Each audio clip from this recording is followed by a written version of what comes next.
más okot nem is nevezünk meg, csak a válságot. Csak a válság miatt az eredmények várathatnak magukra. Értem, a többség vár, és várnia kell. Úgyhogy ne aggódjon, de a hiba, amit ilyenkor elkövet az ember, az az, hogy elbizonytalanodik, elkezd félni. Biztos azért nem megy, mert én nem csinálom jól. És elkezd változtatni, de mert eddig sem volt biztos benne, hogy mit is kéne csinálni, hogy abból mi igazán fontos és mi kevésbé fontos, elkezdi megváltoztatni azt, amit jól csinált.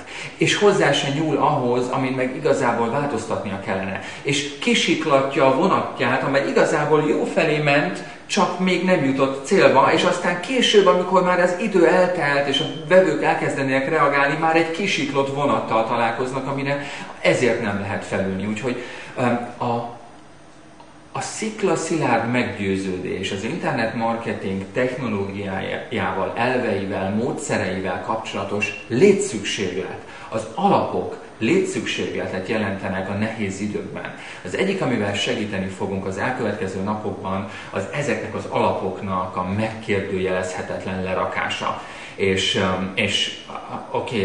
10 éves szakmai tapasztalat beszél belőlünk, sok ezer ügyféllel való interakció, és projektek, most nem akarok számokat mondani, de tucatjainak a lebonyolítása, amelyeknek a nagyja sikeres, rendkívül sikeres. Úgyhogy a valóságról beszélünk, arról, ami a piacon van, és nem arról az elszállt elméletről, amit egy 15 éves tínédzser is ki tud olvasni egy könyvből, amit aztán átfogalmaz egy e-bookba és elad csúcsmegoldásként, és ezzel rabolja az ön idejét és energiáját.